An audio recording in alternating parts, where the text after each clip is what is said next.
काबुल में पाकिस्तानी नाज़िमुल अमूर पर कातलाना हमला। दहशतगर्द तंजीम दाइश ने दहशतगर्द हमले की जिम्मेदारी कबूल कर ली। वजारत खारिजा ने तस्दीक करते हुए कहा है कि दाइश की पाकिस्तानी सफारतखाना पर दहशतगर्द हमले की जिम्मेदारी कबूल करने बारे रिपोर्ट्स देखी हैं। काबुल में पाकिस्तानी सफारतखाने की सिक्योरिटी भी मजीद बढ़ा दी गई है। जख्मी गार्ड सिपाही स्टार कंबाइंड मिलिट्री अस्पताल पेशावर में जेर इलाज।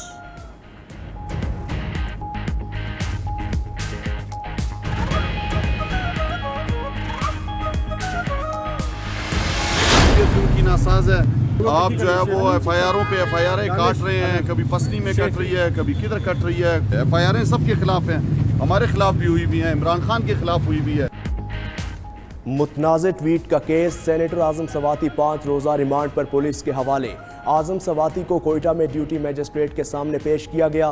बेटे उस्मान और कानूनी टीम की आजम सवाती से मुलाकात भी करवाई गई। PTI के सूबाई सदर कासिम सूरी का मीडिया से गुफ्तगू में कहना था, FIR बेबुनियाद है, बलूचिस्तान को ऐसे कामों में इस्तेमाल नहीं करना चाहिए, हाई कोर्ट से रुजू करेंगे।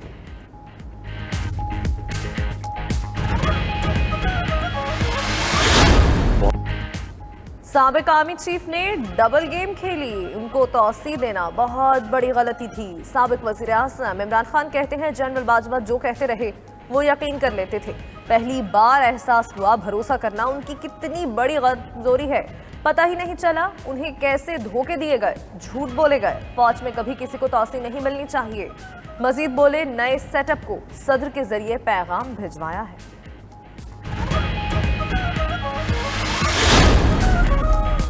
वफाकी वजीर खारजा साद रफीक का कहना है कि इमरान न्याजी के मुसलसल इंकशाफात और एतराफ़ात के बाद साबित हो चुका कि इस्टेब्लिशमेंट के मोहरे के तौर पर पाकिस्तान पर मुसल्लत किए गए उनका आइन, जमहूरियत और इंसाफ से कभी कोई ताल्लुक नहीं था।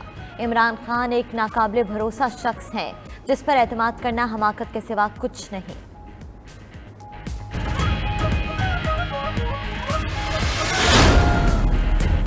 इमरान खान ने अरकान असम्बली को हलकों में वापस जाकर इलेक्शन की तैयारी की हिदायत कर दी। फवाद चौधरी कहते हैं, PDM इंतखाबात से भाग रही है, मजीद वक्त ज़ाया किए बगैर पंजाब और खैबर पख्तूनख्वा के सूबाई इलेक्शन के लिए जाएंगे। कौमी असम्बली के इंतखाबात बाद में हो जाएंगे।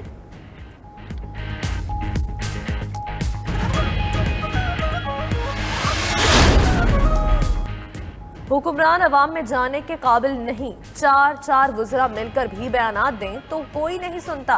सबरा अवामी मुस्लिम लीग शेख रशीद कहते हैं, इमरान खान 30 दिसंबर तक इलेक्शन की तारीख लेंगे या असम्बलियां तोड़ देंगे। गेंद अब हुकूमत के कोर्ट में है, वो सियासत आबाद करें या बर्बाद।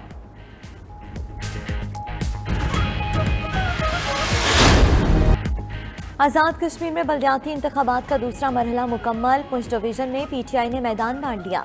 इलेक्शन कमीशन के नताइज के मुताबिक 787 नशस्तों में से 708 के नताइज आ गए।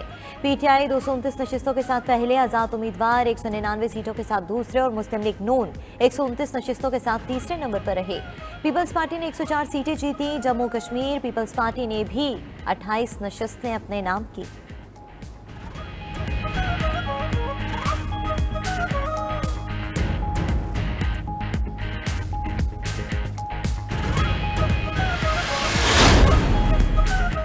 आम इंतखाबात की तैयारियों का आगाज़। इलेक्शन कमीशन ने मुजवज़ा सिक्योरिटी प्लान पर रिपोर्ट 6 दिसंबर तक मांग ली।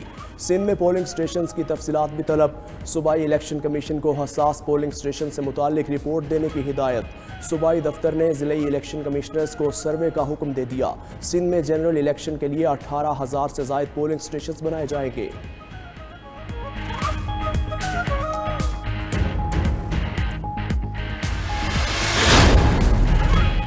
सुप्रीम कोर्ट ने फैसल वावडा नाअहली केस का मुख्तसर तहरीरी फैसला जारी कर दिया। 4 सफ़हात पर मुश्तमिल फैसले में लिखा गया कि फैसल वावडा ने तस्लीम किया उनसे गलत बयानी हुई। फैसल वावडा मौजूदा असम्बली की मुद्दत तक नाअहल तस्वुर होंगे। वो सेनेट की नशिस्त से इस्तीफा फौरी चेयरमैन सेनेट को भिजवाएं। फैसले में मजीद लिखा, इस्लामाबाद हाई कोर्ट का फैसला भी कानून की नज़र में बरकरार नहीं रखा जा सकता।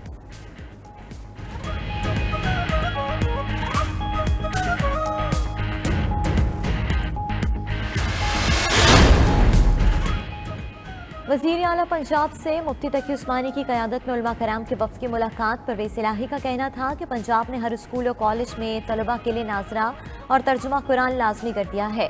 मुत्तहिदा उलमा बोर्ड पंजाब तरमीमी बिल और यूनिवर्सिटी ऑफ कुरान एंड सीरत स्टडीज़ बिल असम्बली इजलास में पेश किया जाएगा। उलमा के वफ़द ने दीन की खिदमत के लिए किए गए इक़दामात पर वज़ीर आला को खराज तहसीन पेश किया।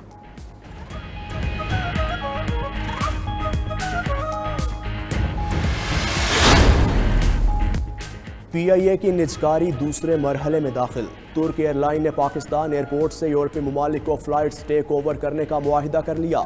कतर एयरलाइन 2 हफ्तों में टेक ओवर प्रोसेस मुकम्मल कर लेगी। सिविल एविएशन अथॉरिटी दोनों कंपनीज से पोर्ट फीस चार्ज करेगी।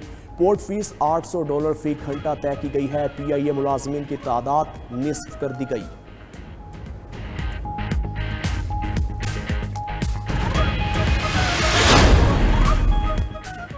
पाकिस्तान बहरी दिफाई सलाहियत मज़ीद मजबूत बनाने के लिए एक और संग मील उबूर करने के करीब। पाकिस्तान में बनने वाली पहली हंगूर क्लास आबदोज की केल लेइंग जल्द होने का इम्कान। आबदोज PNS तस्नीम की केल लेइंग रवा माह के आखिर या आइंदा माह के शुरू में होगी।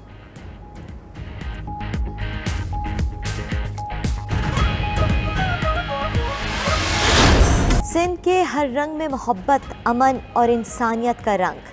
सूबे में हर सू सकाफत के रंग बिखर गए। सिंधी सकाफत के दिन पर कराची, हैदराबाद, सक्खर, रोहड़ी, सजावल समेत शहर शहर जश्न का समा। मुख्तलिफ मकामात पर तकरीब और रैलियाँ, अजरक से सजाई गई मोटरसाइकिल और गाड़ियाँ शरीक। सिंधी लोकगीतों की धुन पर बच्चे, बुजुर्ग, जवान सभी रक्स करने लगे। थर में होने वाली तकरीब में केक काटा गया। वज़ीर आज़म शहबाज शरीफ का मुबारकबाद का ट्वीट। लिखा कि सिंध की तहजीब न सिर्फ खिते बल्कि इंसानियत की तहजीब में भी अपनी सकाफत से खूबसूरती का रंग भरती आ रही है। आसिफ जरदारी, बिलावल भुट्टो, मुराद अली शाह, परवेज़ इलाही और इमरान खान की सिंधी यौम सकाफत मनाने वालों को मुबारकबाद।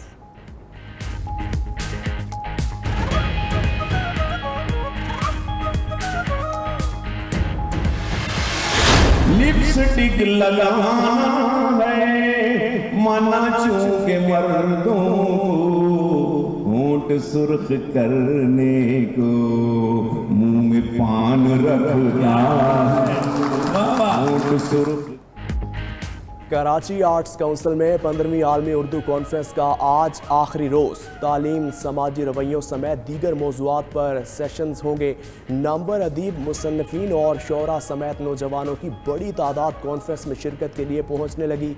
सिंध कल्चरल डे की मुनासिबत से सिंधी सकाफत के रंग नुमाया।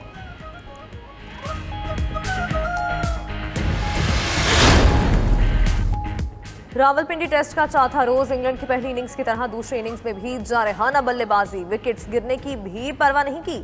7 खिलाड़ी आउट होने के बावजूद 7 से ऊपर रन रेट के साथ 264 रन बना लिए। जैक क्रॉली, जो रूट और हैरी ब्रूक की 50।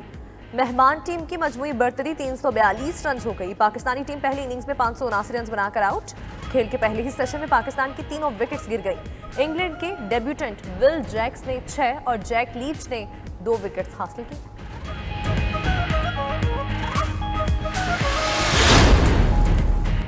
संडे की छुट्टी के बाद शौकीन क्रिकेट की बड़ी तादाद स्टेडियम में मैच देखने पहुंची। इंग्लिश टीम को पाकिस्तान लाने और रावलपिंडी में मैच के इनेकाद पर PCB की तारीफ की गई। मुस्तकबिल के लिए किसी शाइक ने विकेट का मयार बेहतर करने का मशवरा दिया तो कोई टिकटों के मसाइल पर शिकवा करता नजर आया।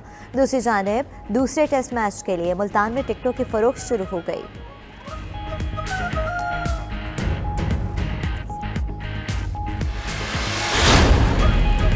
कमज़ोर मुल्क की मईशत और महंगाई का तूफान। हुकूमत अफरात ज़र कंट्रोल करने में बुरी तरह नाकाम। आम आदमी हो गया बेहाल। सस्ते इतवार बाजार भी नाम के सस्ते। सब्जी हो या फल, हर चीज़ की कीमतें कुव्वते ख़रीद से बाहर। इस्लामाबाद में भिंडी 130 रुपये, टमाटर 140, अदरक 280, लहसुन 300 रुपये किलो में फ़रोख्त, सेब 200, अनार 300 और अंगूर 280 रुपये किलो बिकने लगे। लाहौर में चक्की का आटा मज़ीद महंगा, कीमत 125 रुपये किलो तक जा पहुँची। सर्दी के बढ़ने के साथ गैस की बंदिश और प्रेशर की कमी के मसाइल बढ़ गए। कोयटा समेत बलूचिस्तान में गैस न होने के बायस ख्वातीन को घरेलू उमूर में शदीद मुश्किलात। होटल और तंदूर मालिकान के साथ साथ घरेलू सार्फिन भी महंगी लकड़ी और कोयला खरीदने पर मजबूर। लकड़ी की फी मन कीमत 1100 से बढ़कर 1400 रुपए हो गई। कोयला भी फी किलो 40 रुपए महंगा 120 रुपए किलो फरोख्त होने लगा।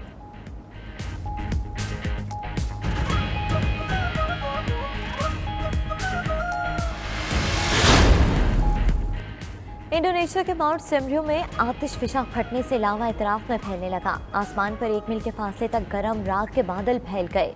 हुकाम ने मकामी आबादी के लिए हाई अलर्ट जारी कर दिया। 1 साल कबल भी माउंट सिमरियो में आतिशफिशा फटने से 51 अफराद हलाक हुए थे।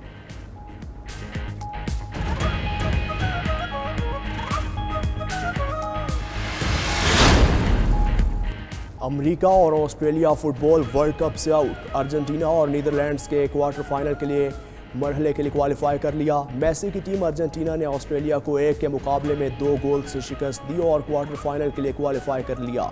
नीदरलैंड्स ने अमेरिका को 3-1 से हराया और फाइनल 8 का टिकट कटवाया। नॉकआउट मरहले में आज रात 8 बजे फ्रांस और पोलैंड का मैच होगा। रात 12 बजे इंग्लैंड और सेनेगल मध्य मुकाबले। और क्लासिक और विंटेज कार रैली खैबर पास से होकर पेशावर वापस पहुंच गई। 1940 से 1980 तक के मॉडल्स की रंग बरंगी चमचमाती गाड़ियों में नौजवानों ने खूब दिलचस्पी ली। किसी ने तस्वीर खींची तो कोई चमकती दमकती पुरानी गाड़ियों में बैठकर अपना शौक पूरा करता रहा।